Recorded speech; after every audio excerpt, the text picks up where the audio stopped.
Welcome to AI for Good, the leading action-oriented, global and inclusive United Nations platform on AI. Organized by ITU, in partnership with 40 UN sister organizations, and co-convened with Switzerland.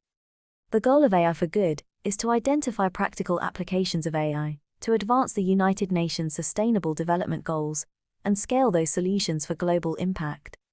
In today's session, we're counting on you to use the live video wall feature to ask questions and post comments to help create an engaging discussion. We encourage you to stay until the end to chat, connect, ask questions, and network with our distinguished panelists and world-class AI experts in the neural network. It is now time to kick off the session and welcome our first speaker. The floor is yours. Thank you, Anna. Hello, everyone. Good morning, good afternoon, good evening from me as well. I am Guilherme Martinez Roura from the International Telecommunication Union, and I would like to welcome you all for joining today's AI for Good Innovation Factory live pitching session on Meet Young Innovators, Revolutionizing Agri-Food Systems in the Global South, organized by the ITU in collaboration with the World Food Forum as part of the AI for Good Innovation Factory series. The AI for Good Innovation Factory is the leading United Nations-based startup pitching and accelerator platform, helping startups grow and scale their AI-powered solutions to address global challenges. Organized by the ITU, the platform offers a wide range of opportunities, including global pitching, funding connections, top-tier mentoring, VIP experiences, participation in the Startup Accelerator Program, networking with global leaders, and much more. Each year, hundreds of startups apply to take part in our monthly online or in-person pitching competitions. These sessions highlight startups from around the world, as well as through specialized events focusing on specific regions and countries or sectors such as agriculture, climate, energy, healthcare, and smart cities. Today's session aims to identify and promote youth-led startups that leverage AI, machine learning, and advanced algorithms to address challenges in agri-food systems with a focus on startups from the Global South. The winner of today's session will be invited to the AI for Good Innovation Factory Grand Finale at the AI for Good Global Summit in Geneva from the 8th to the 11th of July to compete for a top prize of $20,000. Without further ado, I would like to give the floor to our moderator today. Her name is Pascal Davis, and she is tech journalist at Euronews. Pascal, welcome, and the floor is all yours. Thanks, Yam. I'm so excited to be here today and excited to see the companies that are trying to literally sow the seeds of tomorrow. And there's such a variety from all over the world, so it's great to see so much ambition and innovation. So without further ado, I'd like to introduce our distinguished judges today. We have Jorge Fernandez, who's the head of Innovative Finance, Frontier Innovations and Venture Building at the UN's World Food Programme Innovation Accelerator. We have Henry van Bergensen, who leads the UN's Food and Agriculture Organization Programme, Priority Area on Digital Agriculture, and last but not least, Celeste McIlwain, I hope that I said your surname right, who is the head of Youth Innovation Lab of the World Food Forum's Global Youth Action Initiative. So firstly, let me start with you, Celeste. Why are you excited to be here today, and what will you be looking for from our competitors? Thanks, Pascal. I'm super excited to be here today with you all, and I'm essentially looking to be inspired. I want to be inspired by some of these startups from all around the world who are leveraging the power of AI to work towards more sustainable agri-food systems. And it's really fantastic to see some familiar faces here on the call, but then also some unfamiliar and new projects that I'm really looking forward to learn more about.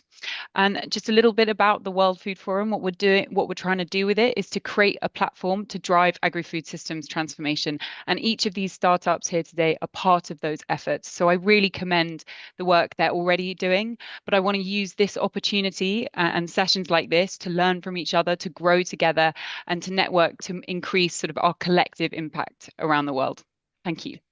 Thanks, Celeste. Same question to you, Jorge. What are you excited to see today? Good morning, good afternoon, good evening, everyone, no matter where you join us. I'm really excited to learn about the innovations being presented here today, as they can have a real impact on agri-food systems transformation and the fight to disrupt hunger. So I'm really happy and honored to be a judge for the AI for Good event, really leveraging the power of technology and innovation to drive real change. AI is much more than just a tool, is really an enabling force that can help us tackle some of the biggest challenges, like in this case, zero hunger. And I'm particularly happy to represent the World Food Programme, which has been at the forefront of leveraging AI to fight hunger for many years now. We have just launched our first ever AI strategy by a UN agency, and it's really making a step forward on how we try to harness science and technology for smarter, faster, more effective humanitarian action. So I'm really looking forward to hearing the teams today. I wish them all the best luck, and I look forward to see how we can co-create a better food together. Thank you. Back to you. Thank you. And Henry, same question to you. What will you be looking for today from the competitors? Well, we hope that the competitors can really show the impact that young innovators are providing now to transform agri-food systems. And we are very much willing to provide a network and access to matchmaking from the side of FAO and the World Food Forum. So we hope that these kind of young innovators that come up with the real ideas and the innovations that can really transform our agri-food systems, to provide them with this platform to link up with our programmatic interventions, also with the members from our network that can help them really provide the impact that we are looking for. So not just the event and the pitch that they're doing to showcase the art of the possible, but to really help them, support them in making this a reality, so it can reach the people that need it the most, and we can achieve the SDG agenda. Thank you, Henry. That's a lot of experienced judges we've got coming from some really important organizations there, so no pressure to startups. So we want to move on and introduce our startups. The first team is Agricom, who are tackling the food supply chain by empowering farmers. Now, the procedure is going to be, you'll have 5 minutes to pitch. I will let you know when you have 1 minute left. And then you will have 10 minutes of grilling with our judges. So our first team, you have 5 minutes. You may begin. Super. Thank you. So, can you see my screen? Perfect. So hello, everyone. Yeah, we live in a world where the whole system is about producing more and making more and consuming more. However, 800 million people are still facing hunger. So basically, the idea was, how can we use what we already have, given that 41% of, let's say, tomatoes goes to waste, and in general, over 30% of all food we produce actually goes to waste. So since 2021, I come from Lebanon. So we started talking to different farmers in the Bekaa Valley, in the north and the south, and then we were talking to them. And then, what's your main problem? Why don't you make enough money, and why can't you start exporting? And then so we talked to farmers, to NGOs, to retailers, and to consumers. It started in Lebanon, and with Wageningen University in the Netherlands, we started talking to farmers in the Netherlands and in Germany and in Spain and so on. And the main problem that we heard again and again and again is that there is a lack of communication among the different players in the system. To start with, farmers have been left in the bottom of the supply chain for too long, so they don't trust anyone else. And then the data itself is very broken and very fragmented, leading to the huge waste levels that we see. So that's where Agricom idea comes into play by developing the first AI tool that allows those very different players to communicate together. And most importantly, to help the smaller farmers who face significant challenges when it comes to financing and to technology savviness, to understand how the world is moving and how the different information is changing and how climate change is affecting their production, what consumers wants, and so on. To have better, so the whole idea is to help everyone understand what's coming in the near future in terms of demand and how can they use this information to improve their inventory management decisions. So how is Agricom's technology different from other players? So there is a lot of solutions out there that usually tend to flood the farmers with too much information and giving the farmer who never has enough time, because all the operations are scrambled in a period of time. So the first point is basically understanding what information needs to be conveyed to the farmers and what can we learn from the farmers. And the second big problem for AI in farming is the lack of data. So the data is fragmented, overlapping, and usually for small farmers, there is no data. That's where our state-of-the-art technology integrates open source and proprietary Agricom algorithms to develop a model of the market, but looking at different conditions that's affecting production and demand. So we start by talking to the people actually doing the job.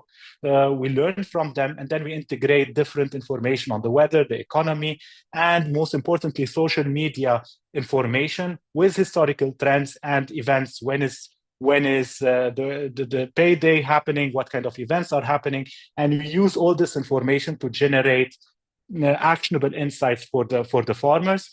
And then we started by identifying early group of farmers being young farmers who are able to work with us. So here we have, let's say, Jonathan, who's a farmer in Münster in Germany. We also have many farmers in Lebanon, in Egypt, in Tunisia, in Spain, and so on. And then we developed an algorithm that actually tells the farmers what's going to be the demand in terms of quantity and of prices in the next 4 weeks. So we look at 1 week, 2 weeks, 3 weeks, and 4 weeks. And most importantly, we have them look at what if scenarios. What if they make this decision? What will happen? And then basically the models have proven to be very, very promising, with accuracy up exceeding 94% profits, additions by 13%, and carbon reduction of minus 28% in terms of reducing food waste and reducing food miles. We're also working on several extensions, like a WhatsApp extension that allows the farmers to communicate with their consumers and with the system without having to download any system. I have less than 1 minute, right? About 20 seconds. 20 seconds. Yeah, so we've been testing the model between Europe and Lebanon, and then we participated with the FAO conference, AFRAS, in Jordan, and basically started testing the model. Yeah. The last thing I want to point out is, like, not only the technology is important, but also it's creating a lot of jobs in Lebanon where we really need this. So we're helping agricultural producers in Lebanon export more, and at the same time we're creating a lot of jobs for the young generation in Lebanon to develop and start exporting technologies rather than just exporting people as we're used to. Sounds Thanks. great, Nadeem. We're sadly out of time, but I'm sure we will get to that in more questions. So it's now time to pass on to the judges. Who would like to jump in first? You have 10 minutes. The time starts now.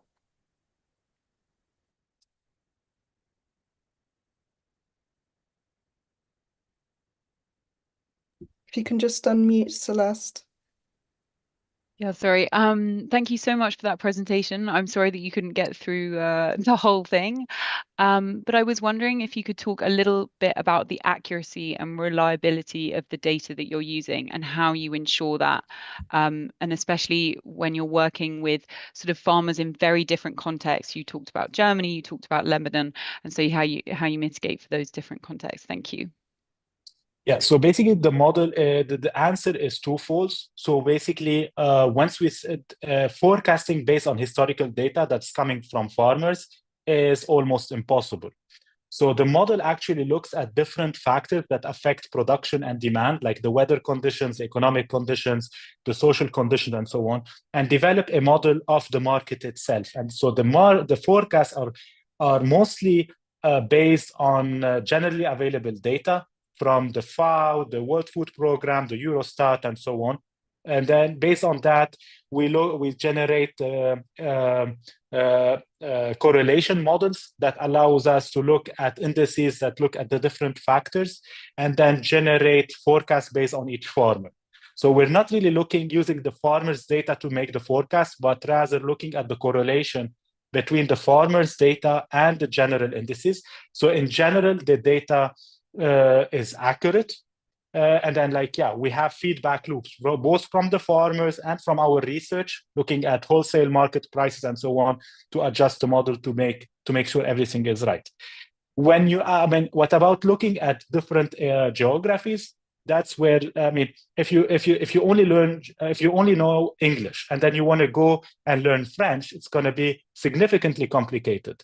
So what we're trying with, even though we started in Lebanon, we found it super difficult to start developing the model in Lebanon. So the idea was we went to the Netherlands, started developing the model in the Netherlands, and then started looking at generalizability of the models.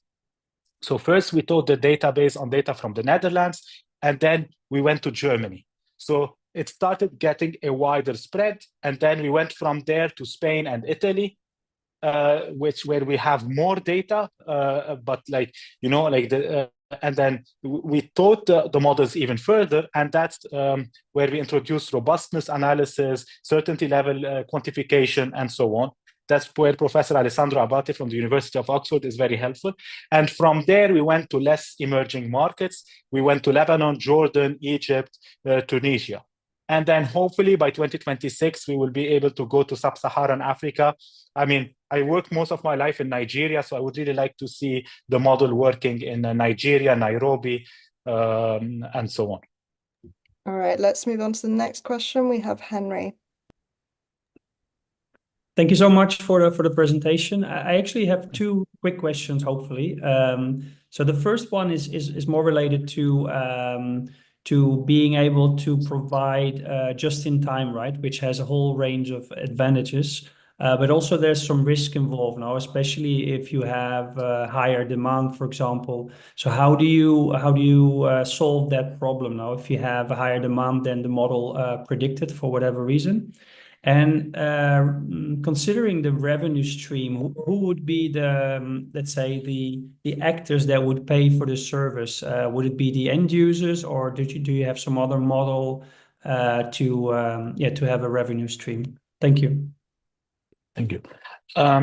Okay, looking at the first part, the model, the farmers can adapt, but they cannot have a perfect production system. It's not a factory where they produce what exactly they need.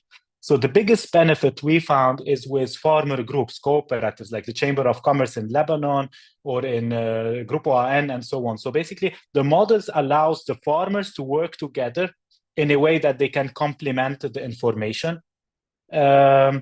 In case there is a demand that's much higher than what is being produced, to be honest, we haven't had this incident yet, because we look a lot at temperature changes, like the events that may affect production or demand are already taken into consideration. So the problem is not really there for two reasons. It's difficult for farmers to really reduce their production. And second, I think that the model is really conservative by the way it works, but it's definitely a topic that needs more research. regarding the who pays for the model, it's very difficult for farmers to pay for the model itself. So, but yet they want to pay something because they like to know that they're paying something, so that they know where we're making the money from, so that they trust the system. The model that really worked for us, we got funding from the UNDP program, we got funding from Wageningen University and so on, that allowed us to run a lot of pilots in Lebanon with Lebanese farmers. But then that's on the early stages, but then we're working, retailers are happy to pay for the model because it's allowed them to get smoother supply chain. Cooperatives are happy to pay for the models. So it's the farmers usually pay a very small fee that's less than 10 euros a month. The money, most of the revenues are coming from revenue sharing models with the bigger groups, either the cooperative or the retailers that's buying the product. Hope I answered the question. I think we've got time for one or two more questions. So Jorge, I'll pass the mic to you. Thank you, Pascal. Nadim, thank you for the pitch today. I wanted to follow up on this last question, just to invite you to really share more in detail, how is the business model and how is it scalable, particularly looking at the Global South and smallholder farmers as well. And the other one is to tell us really, what is your ambition in terms of the growth potential? What do you think is really the scalability potential of Agricom? Thank you. Thank you. Yeah, so basically the main problem in the Global South, that's farmers want to export to the bigger markets like Europe, Germany, and so on. But the main problem with that is they are unable to know what's the production is going to be like, so that they can prepare adequately towards exporting. We have this problem with avocados, we have this problem with cherries, with grapes, with limes, and so on. So we worked with a lot of NGOs in this regard to work smooth in this chain. So we know what can go for export, and at the same time, we help plan better to consolidate the surplus towards industrial production and so on. This has been super successful with avocados.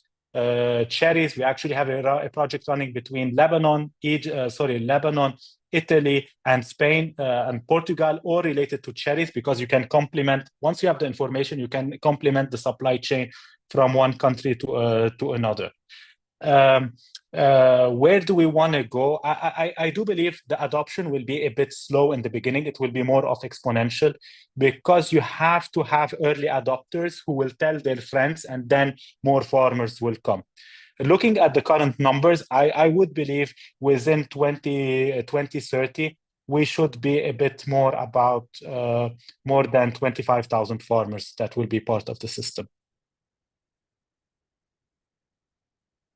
Okay, we have a minute or so if there are any final questions from anyone.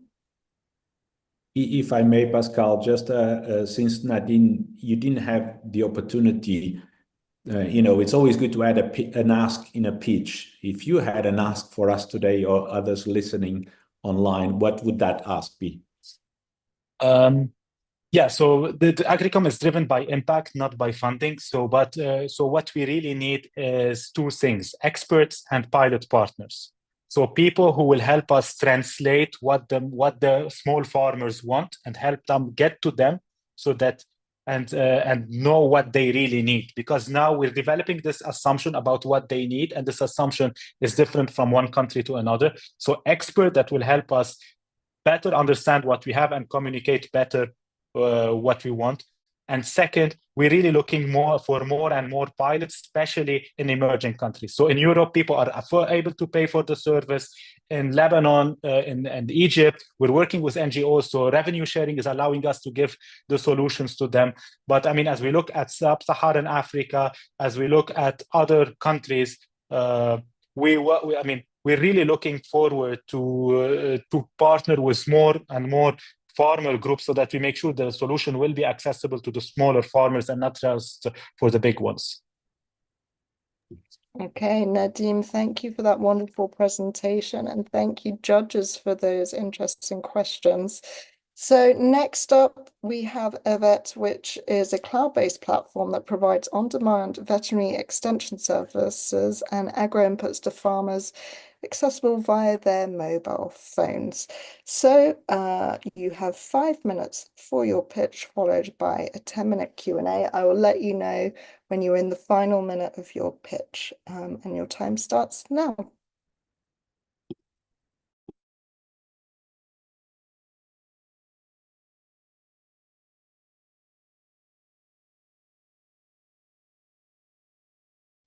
Sorry, Evet, are you on mute there?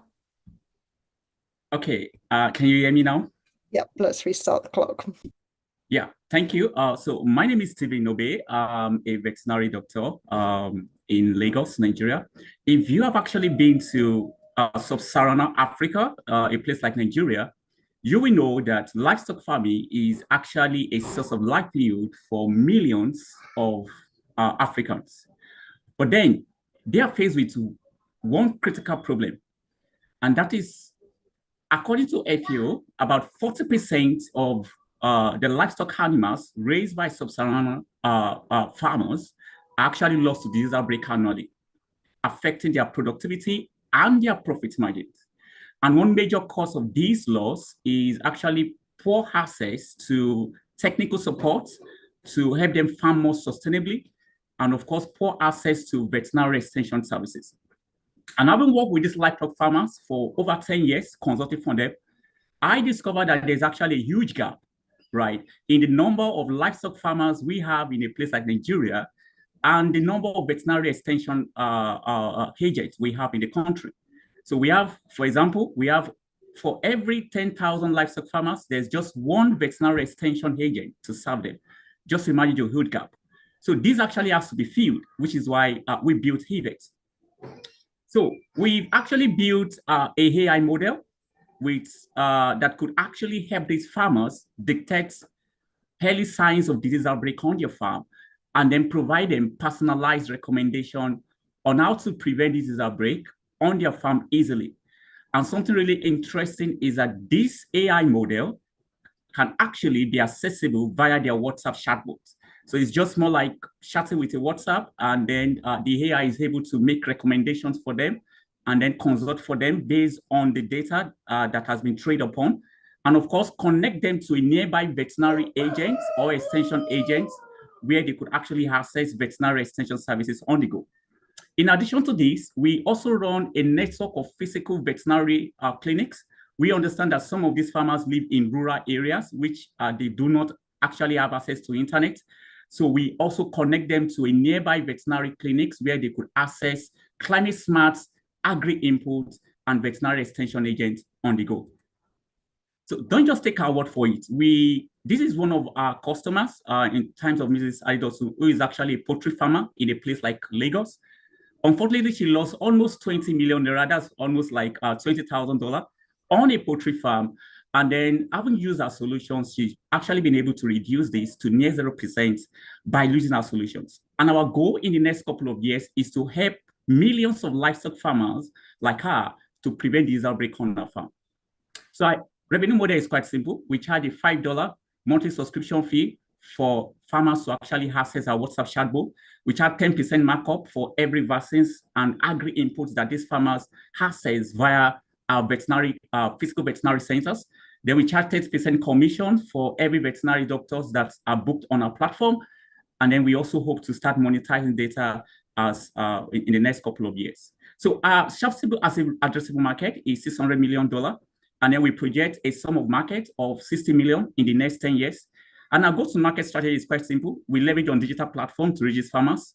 We leverage on physical visits, and of course, partnership with farmer local associations. Presently, we have partnership with 15 different farmers local associations in Nigeria who are actually helping us push the adoption of our technology among these farmers. We also leverage on affiliate marketing via extension agent, actually. So our traction thus far, we've imparted over 50,000 livestock farmers in Nigeria presently, and then our centers are delivered over 50,000 vaccines, and then we also created additional employment to over 200 veterinary extension agents across Nigeria, And of course, we have two vet centers who delivered vaccines across us, and then we generate about 10K on monthly recurring revenue presently. So here is our team. We have an amazing team with a combined 40 years experience, and then we have amazing advisors who are actually also advising us in strategic investment. So we actually asking to raise $500,000, which is actually going to be used to optimize our technology.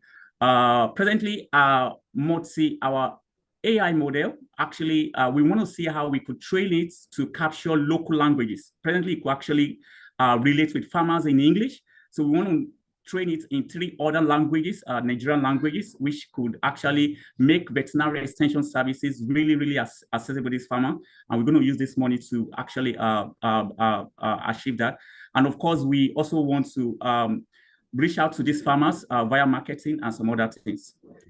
So okay, sadly we're out of time, but it seems like you have wrapped up there, Stephen.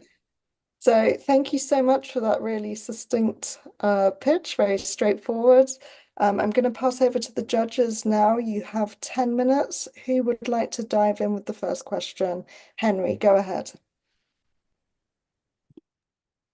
I can start. I switched on my camera, but I didn't want to take the floor immediately, but it's fine. I have 2 questions. Thanks, first of all, Stephen, for your excellent presentation. So the first one is, I mean, you mentioned that you would like to also include local languages, no? So what is your strategy to include local languages in your AI chatbot? Do you already have an idea? And the second question is if you're actually using digital public goods in your offering. As you maybe know, FAO is one of the members of the Digital Public Goods Alliance, where we are partnering with many different partners from other UN agencies and private sector, but also from donors to see how we can provide some foundational services now in terms of open AI models, open data, open content. So how much do you already use of these building blocks in your services? All right. So concerning the question of what we actually want to do with the local languages. So we have some open source AI model that has been trained on Nigerian local languages. Presently, we're working with how to integrate that on our WhatsApp chatbot, right? So our tech team are actually working tirelessly to make sure that the integration works out perfectly in that area. Then for the AI model that we've built, we not actually use publicly available data. The data we actually gathered internally by working with farmers for over 10 years, working with these types of farmers. So presently, our AI model could easily detect 3 major poultry disease. We have Newcastle disease, coccidiosis, and fowl pox. So you just take a picture or even just chat with WhatsApp chatbot, is able to run through it, diagnose what is wrong with the animals, and then provide the recommendations on the go. Actually, going forward, we're looking to see how we could also leverage on publicly available data sets to further optimize our AI model. And we've been able to achieve 84% accuracy presently. So we're looking to see how we could leverage on publicly available data sets to further train it. Yeah. Okay, who'd like to take the next question? I can go ahead if you like. I was wondering if you could talk a little bit about how you recruit your customers and the farmers that you work with on the one hand, and then also ensuring sort of they can effectively access this information and then use it, and then the kind of metrics that you guys actually use to measure your impact when they use your services. Thank you. Yeah, so thank you.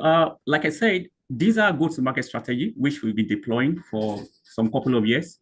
And one major strategy that has actually worked for us is partnership with farmer local associations. Like I said, we partner with about 15 different farmer local cooperatives.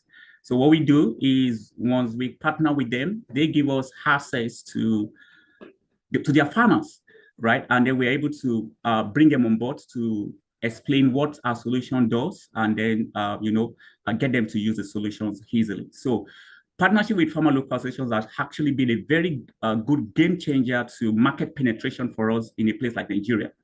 Right. Then I don't know, maybe you could just repeat the second question so I didn't get that, please. It was just about your metrics that you've developed to measure the success when you do get farmers on board and the difference that your solution makes.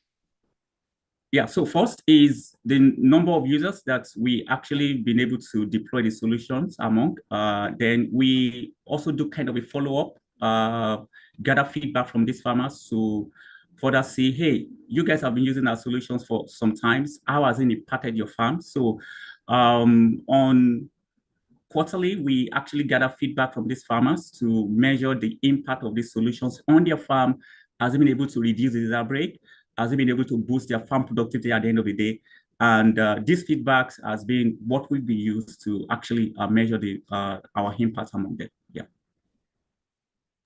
Okay, George, did you have any questions? Yes, Pascal. Stephen, thank you so much for this high energy pitch. Well done. Two questions. How do you factor the interaction with governmental authorities with regards to the public health dimension that your solution could bring? Is there a role for them in your model? And second, could you tell us a little bit more how you actually apply probabilistic prediction to the development of the outbreak versus, providing guidance to the farmers in responding to the symptoms that they see in their livestock itself? Thank you. Okay, so for public partnership, we actually exploring that presently to see how we could integrate hard model into existing infrastructures that they have.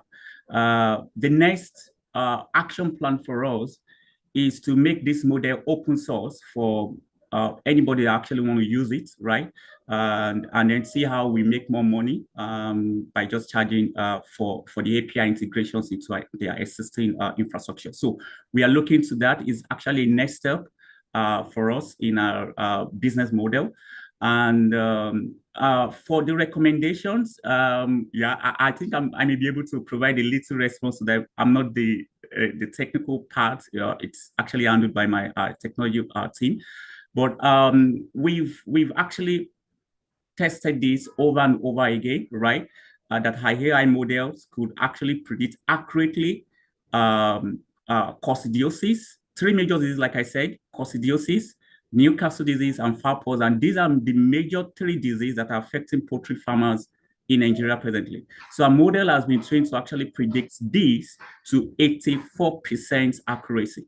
Well, that is not too good, well, maybe averagely good, but we are working tirelessly to make sure it gets to 90%. And that's why I said I'm open to more public data that are available.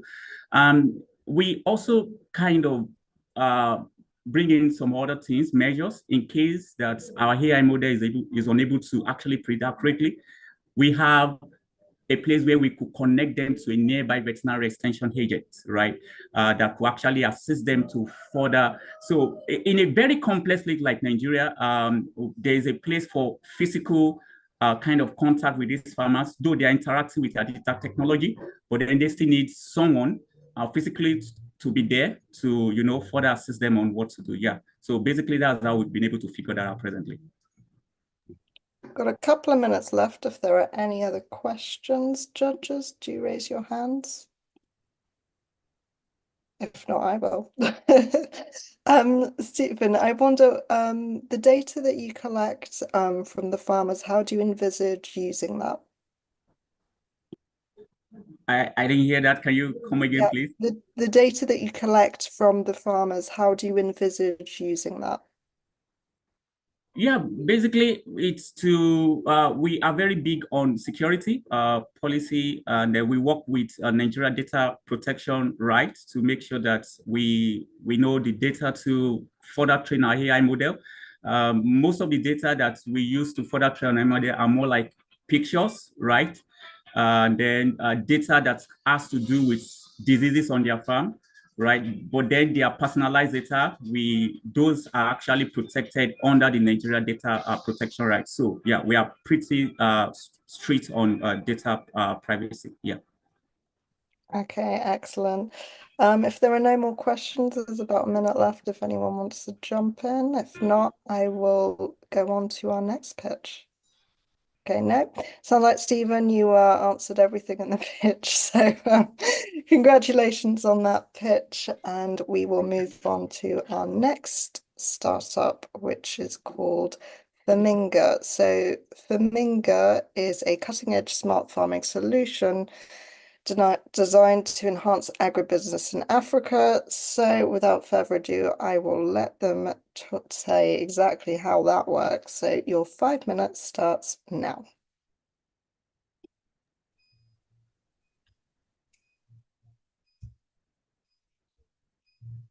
Hello everyone, can you see my screen?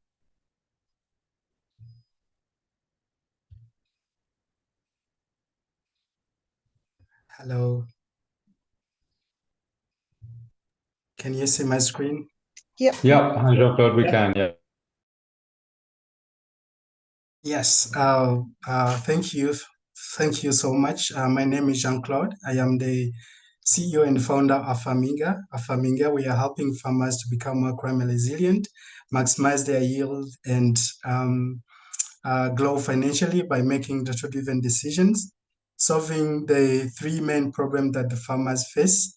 One, African farmers face lack of information to make data-driven decisions and take actions on time. They also have technology gap and lack of modern tools to be more climate resilient. But also they have reduced agriculture productivity every season, and they lack post-harvest solutions such as cold storage, access to market trends, and so on. And we help them to make you understand. Let me give you an example of one farmer that we work with. His name is Jean-Paul. This is Jean-Paul and me and his three sons in the farm. Jean-Paul decided not to rely on rain-fed agriculture and he invests in irrigation. And this was a solution because he could farm entire year without stopping until he irrigates without knowing that few moments ahead the rain is going to come and to become nothing but a disaster in the farm. Jean-Paul lost his investment, his soil nutrients, water holding capacity, food for his family, and resilience in the next season. And if it's not a climate change, it's a disease.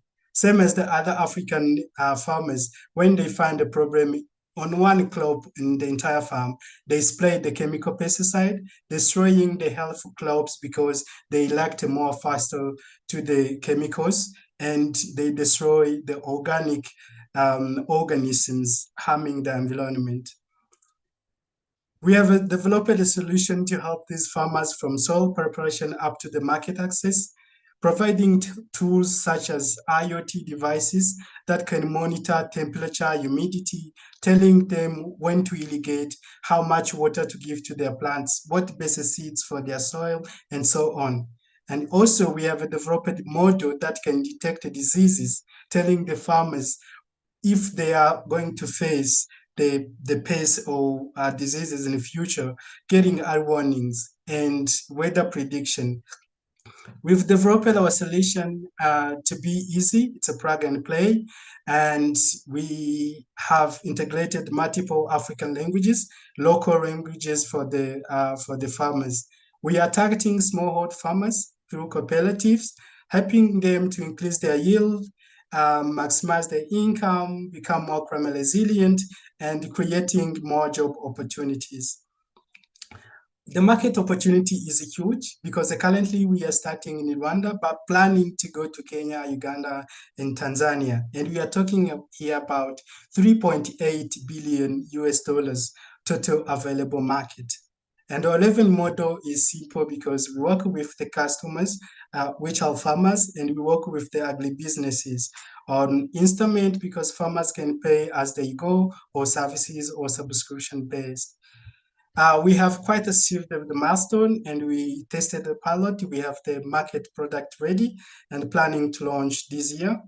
And we have quite a traction being organized and nominated for different programs. Currently, we have 1,500 farmers on board. 40% of them are women, 12 partners, and patent in progress. We have been featured in different, we have been recognized in different platforms, and we have partners, and our team is younger innovators who are passionate to work with the farmers to solve the problem they have. We have good advisors, and we are looking for funding to expand our team, our market outreach, and also create infrastructure, because our IoT devices are made in Rwanda locally, and we are compliant with data protection and national AI policy of Rwanda, and commitment to sustainable practices. And we have identified the risk and developed mitigation strategies, as you can see, and we have a future plan for 5 years. Thank you so much. Thank you so much, Jean-Claude. Just down to the wire there, but great timing. Okay, so I'm going to pass on to the judges now, who have 10 minutes to put their questions to you. Who would like to jump in first?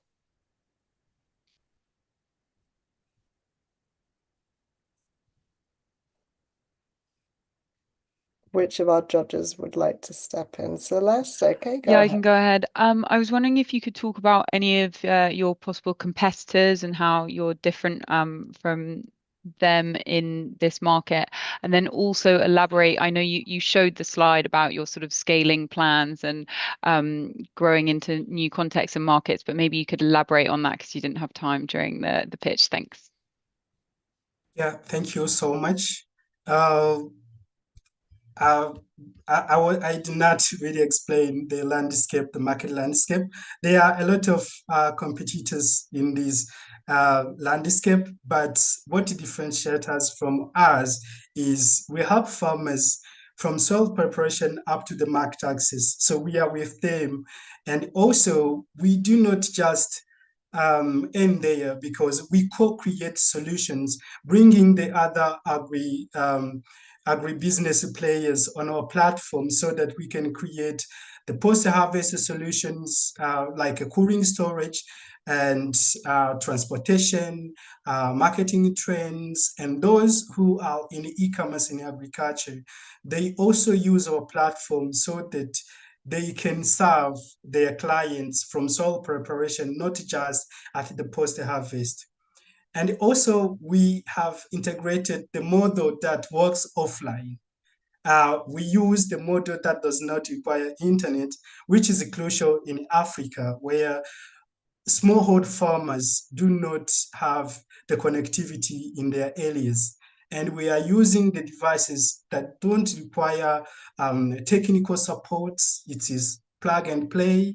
And we have local languages, and also we have other programs that helps the smallholder farmers to adapt our technology, which is digital literacy class, because AI is not a silver bullet, and you cannot bring this technology to smallholder farmers like a grandmother in rural areas, expecting them to be tech wizard.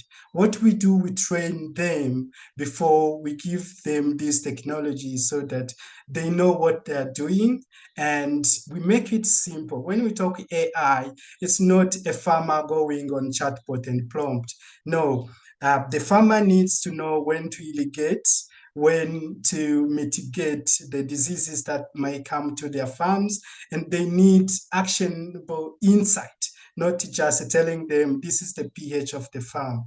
So we give them the data in a consumable way, make it easier for them to adapt the technology. And also about scaling, we are planning to scale in neighboring countries. Already started the negotiation in Kenya, but we want to reach a new market in neighboring countries, because our technology has been developed to expand to neighboring countries without further investments, because almost the use cases are the same. And well, we have a long way to go, but we are working with different partners with the governments, with the data providers. Currently, we work with Rwanda Satellite Agency, we work with Kenya Space Agency to help us really integrate geospatial technology so that the system will be easier to work globally on African planet. Jean-Claude, that sounds very promising. So I believe Georgia just has a question for you now.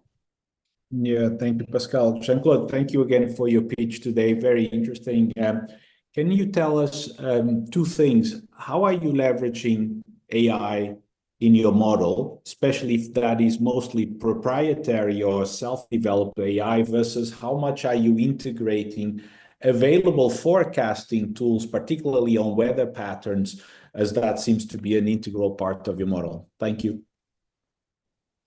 Thank you so much. We use AI in 3 parts. We are using AI on making decisions on the data we collect on the soil sensors. First of all, we leverage LLM using RAG technology. With the data that we have been given, we have outsourced from the government, from the open source, and the data that we have collected. We have trained the model, fine-tuned the LLM using RAG to process this data in a consumable way. If the device sees that it's a time to irrigate, there's time of there's low humidity in the soil, it's not going to tell the farmer in notification that this is the level of the humidity you have, just that. It tells the farmer, based on the data that we fine-tuned on, it tells the farmer that it's a time to irrigate.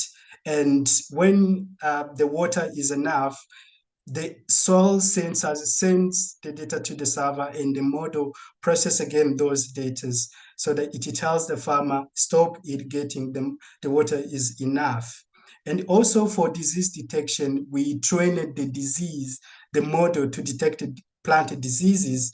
And when a farmer finds a disease into their farm, they want to learn more. They want to know how they can solve those problems. So there's AI chatbot, we call it a farmer chatbot, that we trained in the local languages to help the farmers learn more about the problems with their farm, asking more questions and even asking the way they can mitigate these risks. And we have trained our model to suggest organic ways where applicable.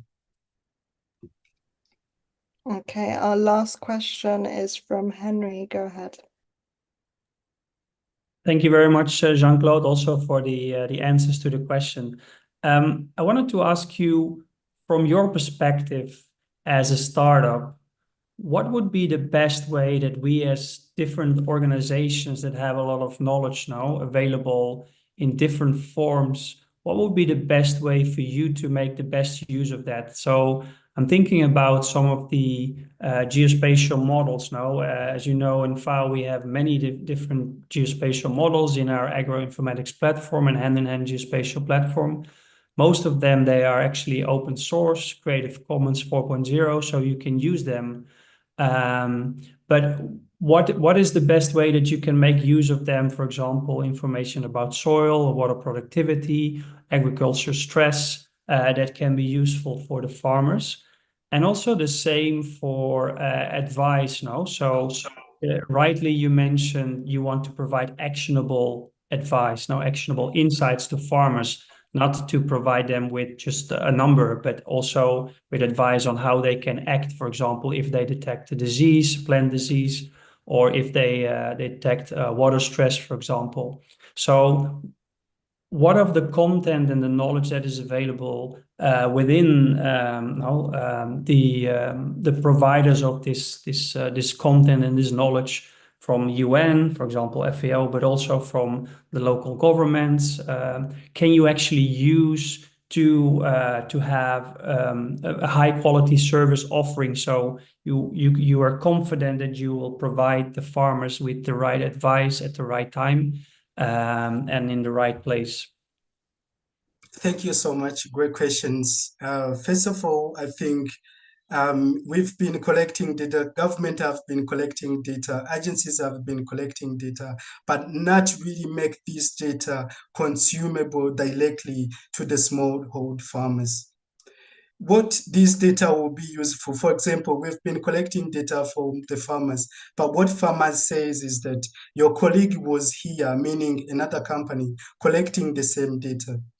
What could benefit us and the farmers is that, first of all, the government, the agencies, and us, the startups, the system, should talk to each other in data sharing, so that the information we might have on the profile of the farmer, which is on the soil, on the content, normally soil, weather, and all those things, could be shared with someone who has also the financial data of the farmer, so that when we are making the models so that they can make decisions, they leverage on the personal context, not the generalized context.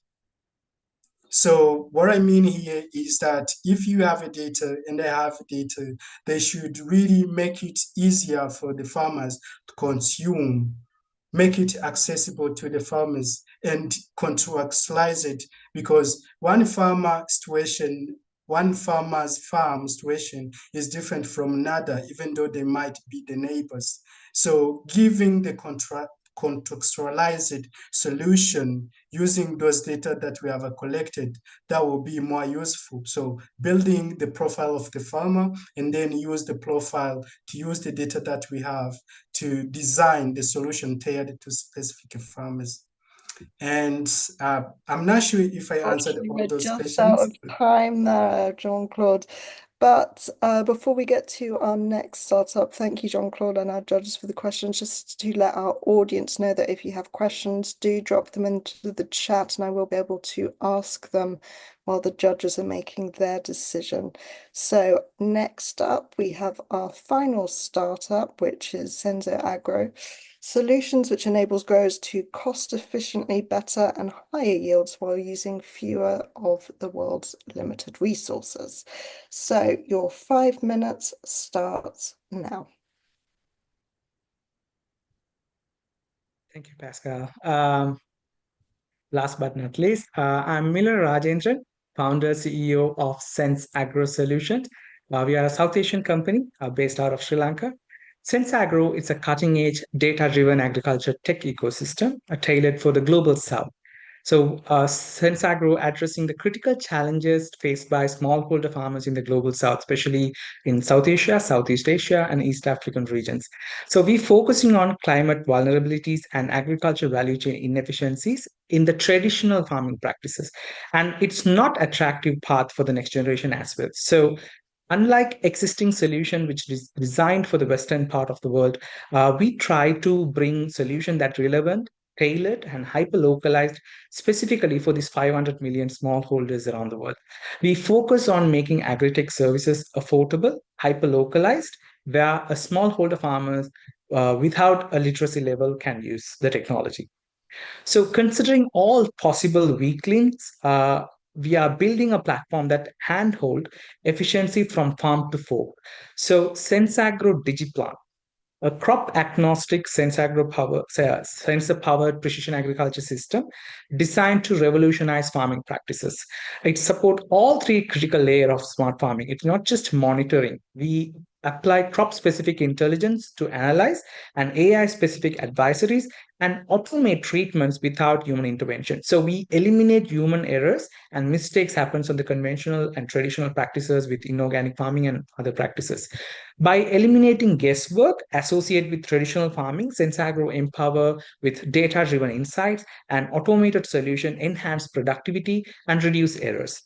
So SenseAgro offer AI crop-specific intelligence. That's what our core. There is more than enough data for vineyards. There is no data for Sri Lankan onion. So that's one of the major gap we figure out and come up with our own solutions to cater. So we are delivering tailored, efficient, and improvement across 20 different horticulture crops throughout the region. Digital record proves our in-house IoT and Gen AI powered advisory platform that support farmers to reduce waste and save up to 30% in the resources like chemicals and fertilizers, and improving the yield by 8 to 15% for different crops, as you see in this list. And with remote access, farmers can efficiently manage their operation from land to crop network, all their fingertips, what all it needs. And our AI-powered platform enable high-efficient supply and demand matchmaking and allows you to make thousands of field officers, staff to a single platform and streamline the operation and maximize the productivity up to the core. Sensagro make these models very efficiently. So we reach our customers through our two-way key business model. One is a B2B2F business model, a distribution partnership where we collaborate with agriculture value chain, service providers like irrigation companies, greenhouse builders, and extended agriculture technology service companies around the world. And we reach the farmers through them. Second, a B2B or B2C, direct to farmers. We engage with directly agribusinesses and farmers, offering tailored solution for open field greenhouses or hydroponic setups. So our business model working on highly scalable, and we make sure Sensagro prove that by achieving a first quarter 2024, we are break even now and we are growing 4 times by this year. And we established 20 partnerships in our B2B2F business model throughout the Asia Pacific region and Africa as well, reaching over 27,000 farmers in our portal. We are a 6-year-old company. We go through the COVID and we now extending our sustainability in 10 different countries with over 400 plus automated farms. And by 2030, our plan is to expand 250 partners, which is currently 20 in 40 different countries, and reaching out 1 million farmers to make a huge profit out of a sustainable company. Sustainability is in our DNA. We make sure over 25,000 farmers making $100 extra per month based on their previous records of bookkeeping practices and data, and save over 1 billion liters water in the past 6 years, and making sure, which happens in 40 different countries, and save huge amount of chemical cost. We are a team of green entrepreneurs and engineers with over 100 plus years of experience. And being a farmer come engineer, it's an honor to work on this industry. And so, as I mentioned, we are break even and we are looking forward to raise an investment. So we are asking for $400,000 on a $4 million valuation for our next bridge round before the Series A, which is purely used for our existing model using in 10 different countries. We want to expand our network, business development, especially in Southeast Asia and towards South Asia. I'm more than happy to answer any questions if you have. Thank you so much, Ms. Thank you, Melo, for that very great presentation. So next up, our judges will have 10 minutes to ask questions. Reminder to our audience who are watching, if you have questions, do put it in the chat box and I will try and get to them in the next part. So which judge would like to start?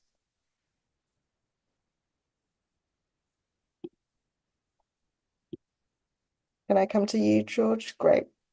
Thank you, Pascal. Miller, thanks again for this very good pitch, high energy, and I love the business model. Can you tell us a little bit more about what's the uniqueness of the focus on Global South that makes you outstand versus competitors in there? And I see the chart already in front of me. Yes. And then I'll have another question. Thank you. Sure, George. Actually, we were one of the early movers into this agtech ecosystem, especially in the South Asian context. We were operating from 2018 onwards, early 2018.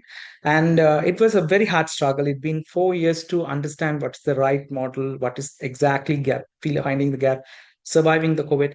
So I would say last 3 years, we figured out the model. That's how it make us break even. So what we figured out and what our uniqueness.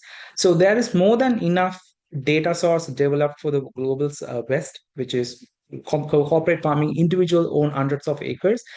When you consider a John Deere machine, which is $100,000, for a farmer who has 100 acres, per acre, it's $1,000.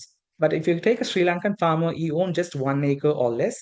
For him, that is $100,000. So affordability is one of the key. So we make sure the technology make exactly what's the purpose without the gimmicks and magic. So we make sure our hardwares are very cost effective, and we working on technologies which is just to advise the right amount where farmers can make decision. Platforms operate in 6 different local languages in Sri Lanka and South Asia and to support Southeast Asia. And we enable, as the previous presenters, we are also enabled through WhatsApp, which is commonly available portal, to advisories and access our field officers and so on. we are a very conservative team, so make sure our costs are very low. So that's how we had a break even very soon in last 2-3 years. And but we are a 9-member team. We have 42 field officers on the ground. So that's made us possible to reach out to the farmers on the ground and making sure 27,000 farmers on board. So we were very close to the farmers and come up with mechanism, always introducing technologies. And second thing, filtering the right farmers. That's what made us, I think, it's working model, because we only working with high value crops. We don't work with low value crops so far because the profit margin we brought into them, it's supposed to pay a subscription for us, and it's completely pay as you go, and it's supposed to pay a subscription for us and making a profit for them. So we make sure the crop selection what we do, which the 10 to 15% yield improvement what we brought in, that pay them also at the same time there's a margin we can achieve. So there are learnings, and time to time we have customized our way that we working on so on, and which is a successful model, and it's growing very fast. So the business model, basically the partnership. We now have 250 in another 4 years. That's our target. Then we have a consistent amount of sales happening every month. That's our focus is. I hope I answered your question, George. You did, and this is actually a good slide because I wanted to zoom in on that final box on the right bottom Yes. corner. Yes. Can you tell us more about that AI powered supply and demand matchmaking? Because as you know, access to markets and therefore access to post-harvest loss prevention technology so that you can time your access to market well is key. Yes. But tell us what's the AI-powered dimension that you bring with this model. Definitely. Exactly, George. So that's very important because it's called SenseAgro Connect. It's a small part we brought into SenseAgro. Initially, the market matchmaking happens peer-to-peer. So unfortunately, in the context of South Asia or Southeast Asia, after the first transaction, if you connect people peer-to-peer, they make the transaction over the call. You don't get this commission afterwards. So that's what happened. So what we did, we don't connect the farmers at all. So we have 27,000 farmers. We engage the SMEs and buyers from our end. So they can give a very forecastive demand. Maybe in June, I need this much of chili, for an example. So we ask farmers only one data. Getting interactive data from farmers is the hardest part in our last 6 years what we face. So we collect only one data, which is after you planting, what you plant, when you're getting your harvest, how much harvest you're expecting. This is the only forecast. Once your rotation, you are updating to us. Through our field officers, we get most of the data. So we have in 380 villages in Sri Lanka, we can pinpoint in this village, there are 45 farmers out of 30 acres cultivating groundnut, and they're expecting harvest in June. The AI platform, which basically do a perfect matchmaking, if there is a demand comes in, someone asking 30,000 kilograms of groundnut in June, it's build out all the possible farmers who are closely related to those timelines, talking about harvest, who have previous record, it consider that. It's consider the weather information. We have weather stations and everything implemented. Market price point calculations, all estimate and give a perfect matching. These 30 farmers from this cluster can cater this particular service. And we do a hybrid version. It's not completely automated. It cannot be done at the moment. So we just making calls and making confirm that order is there and do the matchmaking. So estimating the right price point and finding the right farmers who can source that exact time period hours and the supply matchmaking. So that's basically what we do with AI on that aspect. It's not peer-to-peer connection. We are in the middle. They just go through us. Okay, let's move on to the next question, who I believe is from Henry. Sure. Thank you very much. Thanks for the presentation, Rienda. Sure, thank you. Hi.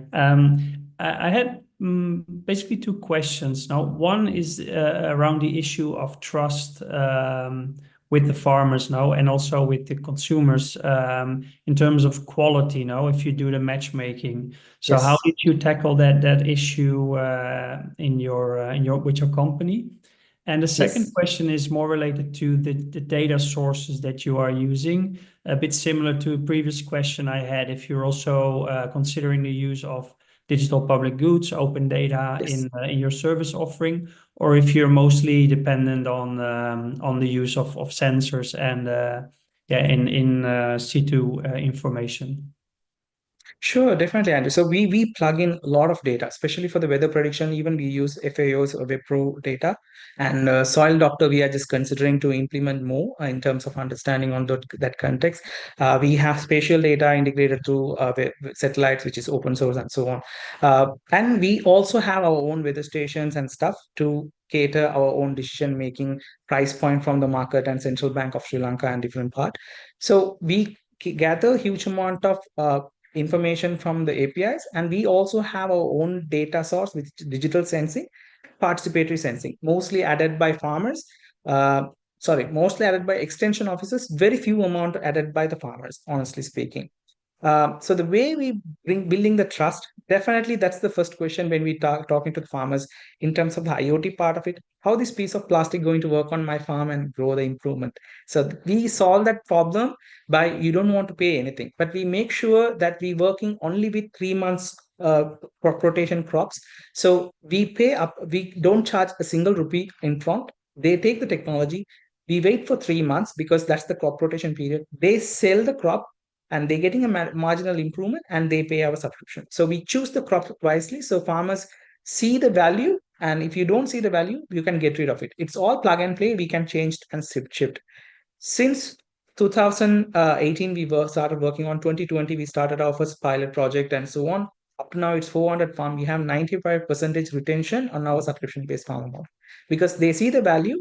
They pay only they making money, and it's short term, so we can also wait until 3 months. So that's how we get rid of this initial part of fear. Now it's purely word of mouth. We couldn't find a single marketing mechanism for smallholder farmers except for word of mouth. So these 400 farmers are marketing mechanism. Farmers trust another farmer's wording, and now we are expanding very fast at the moment. Okay, we've got a couple of minutes left if there was one final question, Celeste. Yeah, I mean, you've touched on it a little bit before, but maybe you can talk about some of the biggest barriers to adoption that you've faced and how you've surmounted those. And then also, you talk a lot about how you're only focusing on high value crops. Do you ever envisage a future where you wouldn't be only focusing on high value crops? And I understand that comes into the pricing model. Thanks. Can you repeat the question? I didn't get the last part. Sorry about it. The last part was, do you envisage a future where you wouldn't only be focusing on high value crops? Right. So definitely, thank you for the question. At the moment, we only focusing on the high value crops, but in a cluster-wise onboarding farmers, we are not focusing on the high value. We onboard all the farmers except for the sensors and automation. Since we are not just sensing and sensors, we provide a complete automation. In that sense, only the high value crop farmers adapted drip irrigations or sprinklers where we can control, and they are a little mature. So that's the reason that's the majority we are focusing on. The other problem what we face on the low value crops in Sri Lankan context, for an example, a farmer invests like $1,000 for the complete paddy cultivation rotation. 3 million farmers we have, and the major problem what we have, they're making like 1,200 as a revenue. It's a 4-month crop. Per month, $50 only they are making. If I brought in 10% improvement on yield because it's crop agnostic technology and anywhere it can work, that means it's $5 extra for whatever the profit they are making. There's no margin I can get. It's just a financial decision, and there's no restriction in terms of the crop intelligence or the services what we can provide. But if there's farmers cumulatively working, large number of farmers, definitely we can work out. But unfortunately, the context is very much farms are scattered. So we have to individually choose, or farmer clusters we have to choose. Few crops, yes, like sugarcane, tea and all, it's low value, but it happens in large spread. We are looking forward to work on this. But that means finally, like not every crop, that there are few crops we are considering going forward on low value as well. Okay, thank you, Mela, and thank you you to our judges for those questions. We're all finished up with our pictures from our 4 great teams there. I want to give a little bit of time to our judges who are going to make that difficult decision to select the winners of today's session. So judges, can I ask you to connect to a separate call link as instructed? And once a decision is made, let us know and come back here. And don't forget to mute and turn off your camera to judges. So while they are off making that decision, I want to talk to all our finalists here today. As mentioned, that the winner today will participate in the AI for Good Innovation Grand Finale. So massive opportunity there. Firstly, I'd like to ask each of our participants today. How would you like to use the opportunity to come to Geneva and present during the AI for Good Global Summit? So I'll start with you, Nadim.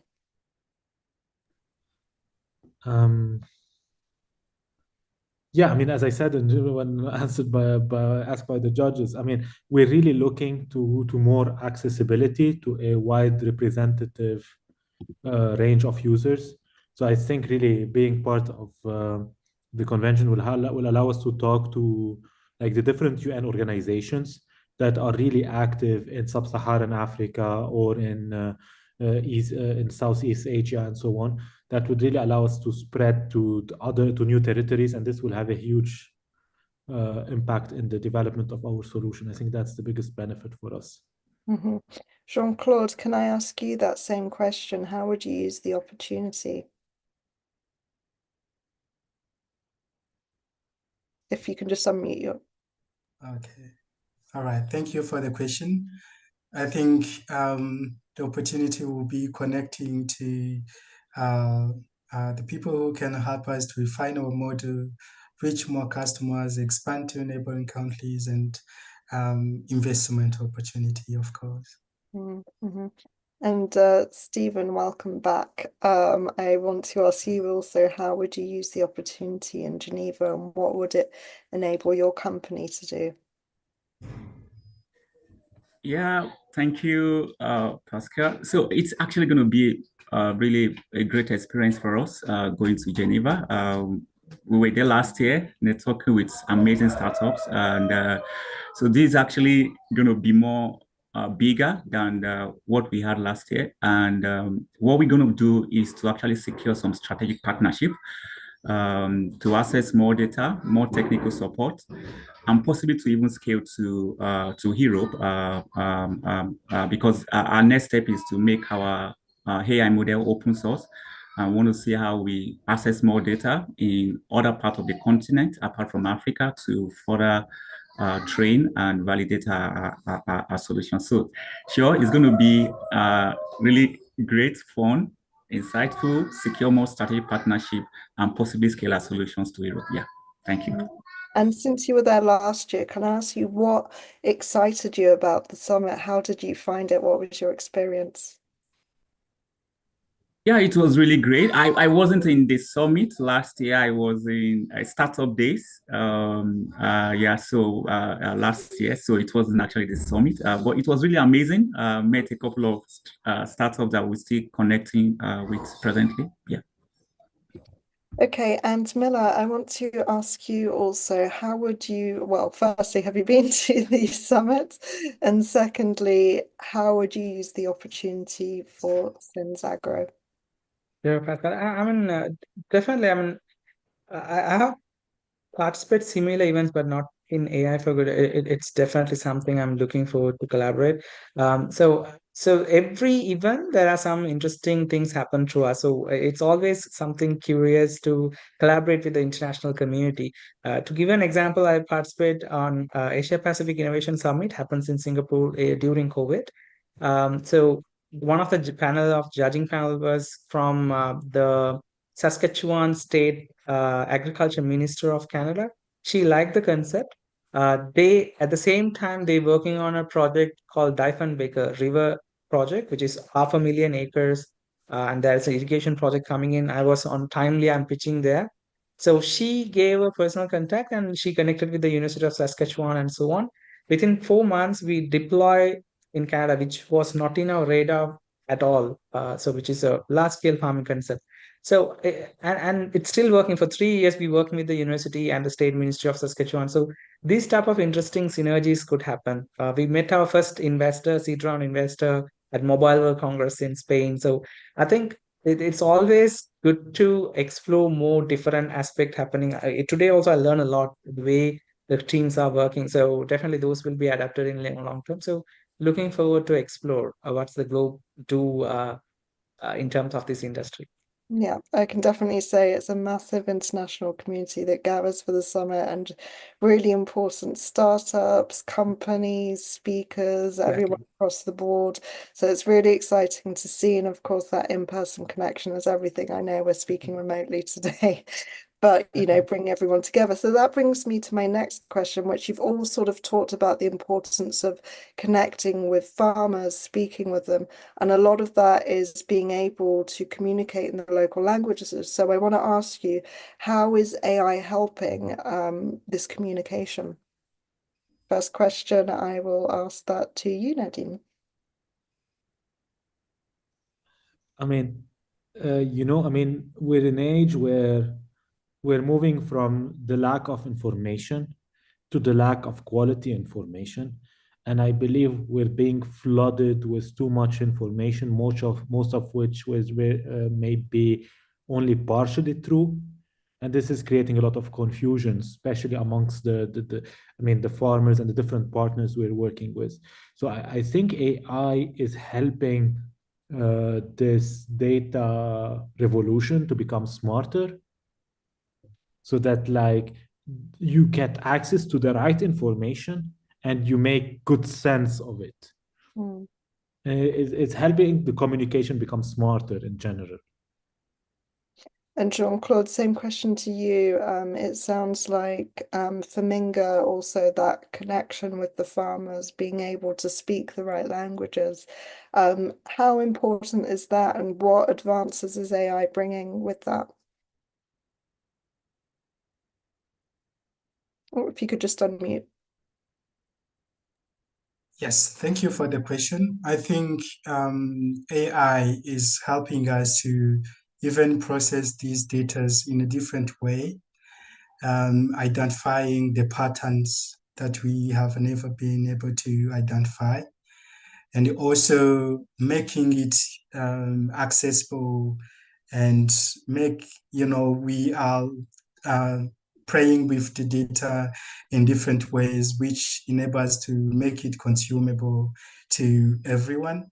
And I think AI is also affecting the way we make decisions, especially in agriculture. Decisions has been taken blindly in Africa, but with AI and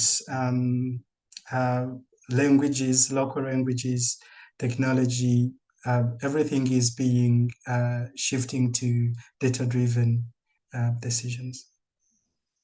And Stephen, same question to you. So gathering that kind of data from different countries, different communities that speak different languages, that may speak different dialects. How, Stephen, do you kind of work with that? What have you seen through your company? Yeah, it's actually been really tough gathering data in a place like Africa, because compared to the Western part where data is easily accessible to everyone, right? But in a place like Africa, it's highly fragmented. Gathering data to train AI model, it's actually a hard work, right? And you need a lot of years, a lot of funding, and a lot of strategic partnership to actually gather data. But then at the end of the day, I think it's rewarding because, like Nadim said, it's actually revolutionary. Like it's given access to information which were not available before, right? And then one exciting thing, it's actually also making services much more affordable for these smallholder farmers. AI model is actually revolutionary in kinds of pricing, making it more affordable for this farmer. And of course, another thing is it's making it quicker, right? For example, before we started building AI model, a farmer wants to speak with our extension agents would have to wait for a couple of hours, right? Before he could actually access veterinary extension services. But now with AI, he could just chat with a chatbot and then access real-time veterinary advice support. It doesn't have to wait for hours to quickly perform some basic diagnostics or even treat his sick animals, right? So AI is actually solving the barrier in access. solving the barrier in affordability, and of course, solving the barrier in quick and easy accessibility. So it's really, really amazing. Yeah. Okay, and same question to you, Miller, just quickly, and then I have one audience question to get to. Sure. So for us, we believe a smart farmer, it's not someone who use smartphones or drones or satellites or anything. Usually a farmer makes roughly around 60 decisions from this rotation. I'm choosing this crop, these seeds, until I'm going to harvest on this date. If I keep it for another 2 days, my price will be very high, so I can sell it on that day. So up to that point, you make like 60, 70 decisions based on the crop. So initially, it needs plenty of expert knowledge and experts and human to interact and apply those decision making by parameters. So a smart farmer who making smart decision based on data driven evidence. So AI do that. The AI basically automate that process by considering multiple parameters and making that decision behalf of the farmer, behalf of an expert. So that's what we see as an efficiency, as Stephen mentioned. So that you don't need to wait for an expert to respond to that situation. That AI can communicate. It can consider weather condition, it can consider the market price point. It suggests what to do. So in terms of language translation, unfortunately, the local context, AI is not that efficient in terms of exactly translating properly. So we using a script-based translation at from our end. We don't use AI for the translation part of it. We use it for the process automation part of it, pretty much like agentic AI technologies to automate decision making, to automate escalation process, automate escalation of broadcast messages. So that's what we're using AI for, not for the translation side of it. It's not, and for maybe for Western languages, for local contexts like Bengali, Hindi, Sri Lanka Tamil, English, that language is not yet. We are expecting to improve that in long term.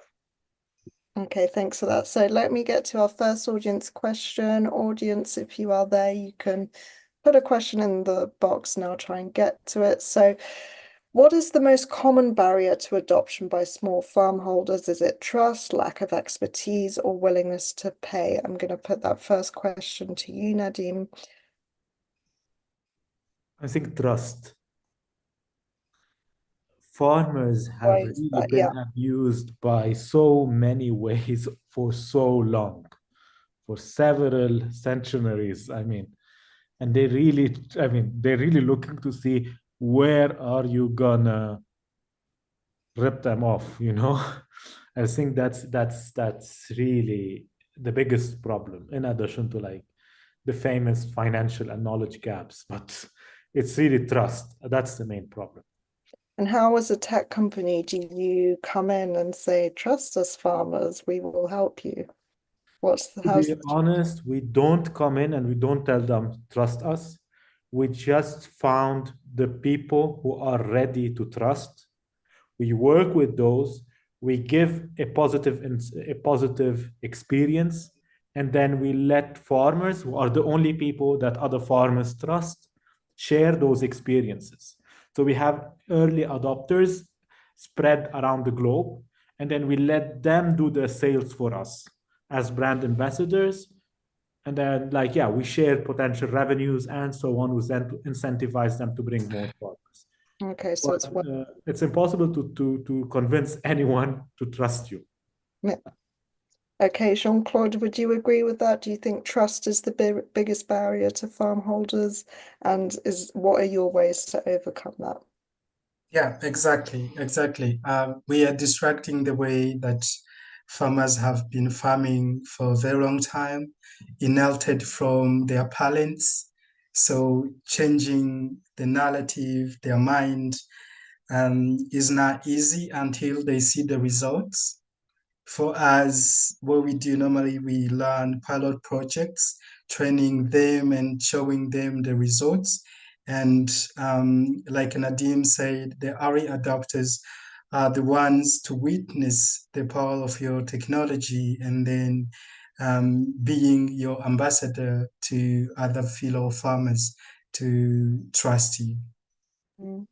Stephen, what would you say is the biggest challenge when it comes to working with farmers?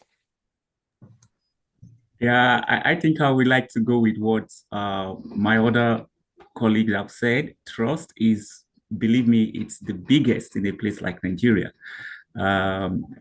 So they want to see that your solution works, and before a lot to even convince them. It's hard, but like Nadim said, once you get early adopters, which actually one of the game-changing point for us, and then share the testimonies. Hey, farm hey, use our solution, and here are the impact over a couple of months. Will you just try it out? And so the testimonials were also kind of really a game-changing point for us. And then we also leveraging on partnership with key stakeholders that they trust, like their farm cooperatives, was also really helpful for us. So the major one it's trust. Believe me. Then we can now talk about others like affordability, usability. Once a farmer trusts your solutions, he will find a way to use your solution. It's just it. So it's not only about the pricing. Once they trust that this solution and they go all the way, they will pay, and then they will use it in the long run. Yeah. Mela, do you agree with all of that? Is it trust the Yeah, biggest? definitely. That's one thing. But for my context, it's more than that. Like, they find risk. So it's very hard to change the conventional farmers because it's traditionally rooted, especially in the smallholder ecosystem. So they're using technology, I mean, practices which are thousands of years extending, and it's generation by generation they're convincing. This is a new alien thing which is coming into the play. But if it's trust, it's all about the success story. I would say it's not enough proof of concept on the market to create that ecosystem. If you talk about 60 years back after Second World War, the same thing fertilizer companies could say the same. So so-called organic farming is exactly the same traditional farming what we do 60 years back. So they changed that dramatically, the all the big fertilizer companies in the world. So technology is in that glimpse, maybe what fertilizers face in 50 years back. We have to show some good success story, quick wins, some productivity, and it's supposed to be in the farmers, word of mouth, and it'll work. And there's no one figure out a marketing mechanism yet which works for farmers. No Facebook, no Twitter, no SMS, nothing can work out. So it's purely some success stories, and champion farmers will carry that. Creating that definitely take time, and the age also play a major role. And in our portfolio, we have 25,000 plus farmers. Average age is 58. That means 2 years they're supposed to retire, and we are depending on a retiring farming community. So the market we're targeting on, as Nadim said, it's a very niche early adapters, which is less than 40 years old, and they use smartphones. So if they consider in that context, it's over 95% of the 40 years and less has smartphone access. So that's the opportunity what we see. Like next 5 years, I don't think this will be a question. So definitely the youngsters are adapting. Okay, so those are some of the biggest challenges for farmers. But what about for you as startups? What are your kind of current challenges at the moment? I'm going to start with Nadim. I mean, AI and farming are two very slow industries. So it needs a lot of just, I mean, to keep going. And that's where really recruiting the right people is the biggest challenge. Because, I mean, we live in a world where salaries are getting crazy. You cannot compete, especially if you're a startup and if you're in agri-tech. So, I mean, finding the right people is really a challenge. But I would say once you get the right people, they would stick. So, I mean, I was talking to Marlies this afternoon about like our operational cost per month, and it's really crazy because I have another startup in oil and gas, and I compare the salaries between the two companies, and I tell Marlies like, I mean, this is really absurd. I mean, it's like 10% of the other salaries, yet we have those people, and the retention rate is high. So I would say definitely recruitment is a big challenge. Okay, can I put that same question to Jean-Claude? Is it recruitment? And we will, after this, have a decision, I believe, from our judges. But is recruitment the biggest challenge for you, Jean-Claude, would you say? Or is there anything else? It's not a challenge yet because for us in Rwanda, there's a neighboring environment and ecosystem. And we normally outsource from the universities, fresh graduates, and all those. And there's not many people providing the opportunity to the people in agriculture in Rwanda. So the companies and startups are still few. So I think it is not a challenge yet for us. Okay, that's good to hear. So while judges are back, that means I think we have a decision. Who would like to announce the decision of today's winner? George, go ahead. That will be me, Pascal. Well, first of all, I'd really like to thank all the entrepreneurs here today. First of all, for having chosen such a purposeful mission and selecting the businesses that you're working towards in terms of helping to support agri-food system transformation, smallholder farmers, and collectively also the eradication of hunger. So I guess from us as UN agencies, we really wanted to praise your purposeful missions. We also think that you can definitely build on each other as a community. Some of you are working on comparable ideas to a certain degree, not yet competing in same geography. So there are elements that you can learn from each other, work as a community, and really accelerate your own developments thanks to the input and advice of others. We also wanted to highlight the importance, something that we discussed last today, but the importance of the adequate handling of data. It's very important for us that we handle especially private data as we touch with smallholder farmers and others throughout the value chain responsibly, that we don't exacerbate biases, and we also make the data responsibly available while respecting the same degree of privacy and protection responsibilities that are owed upon us. There are a lot of platforms that you can leverage from UN agencies and local authorities to help with that. And we encourage that you look at that as well, because we also see a lot of potential in terms of open sourcing part of the technology, the creation of digital public goods that are very much in line with our collective AI for good philosophy here. So while we congratulate all four, of course, we were requested to advise one that we think it stands out.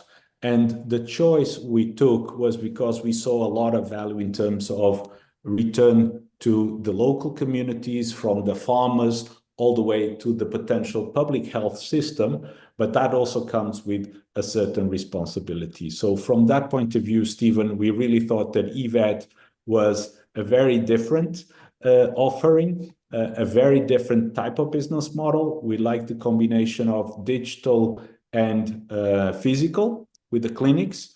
We see the importance of handling collaborations with other players in the health space responsibly. So that is also a call from our side, but we definitely see a lot of addition to the system, very much in line with things that FAO and to a lesser degree also WFP are working on in terms of livestock health, disease prevention, and the support to smallholder farmers in that regard. So from that point of view, our unanimous decision was to really highlight EVAT and to wish you all a lot of success, but in this case, highlighting your differentiated approach and scalability potential. So thank you so much. That would be it from our side.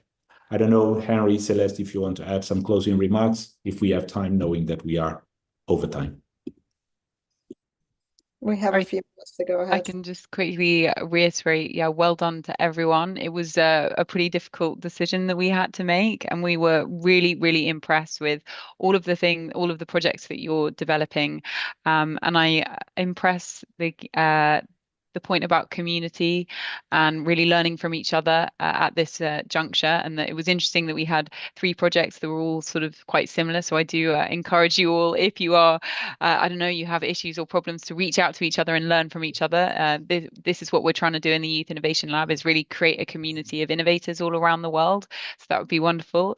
But congratulations to Yvette as well. Fantastic project, and I'm sort of looking forward to seeing how it will progress in the future. Really well done to everyone. Congratulations. Oh, and also just a thank you very much to ITU for organizing this competition. Guillaume and his team have been a pleasure to work with, and hopefully we can look at doing something again together in the future and building off this success.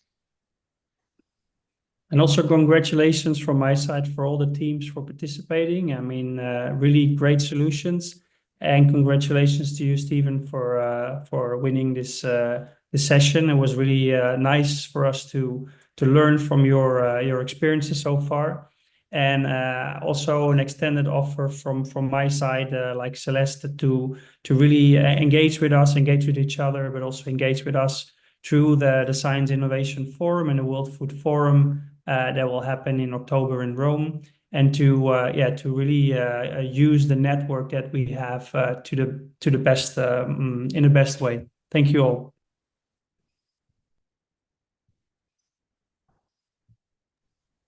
Yeah, thank you. Thank you so much from the ITU side. I think it was truly great to have World Food Program, World Food Forum, and FAO represented in this session. We're very much looking forward to welcoming you, Stephen, in Geneva in July for the Global Summit and the AI Food Innovation Factory Grand Finale. Thanks again to all the finalists, participants, our audience that has been with us this hour and a half. And again, as Celeste said, we are very much looking forward to continue these partnerships, spotlighting innovations in the agri-food systems field next year as well, and build on this partnership. So we're going to stay in touch with the finalists and the winner, and we really look forward to welcoming you in our upcoming sessions as part of the Innovation Factory program. And with this, I think, thank you, Pascal, as well, for moderating this session. And stay tuned with us, and hope to see you again next time here at AI for Good. Thank you very much. Thank you. All the best. Thank you. Thank you. Bye-bye. Thanks. Thank you. Thank you.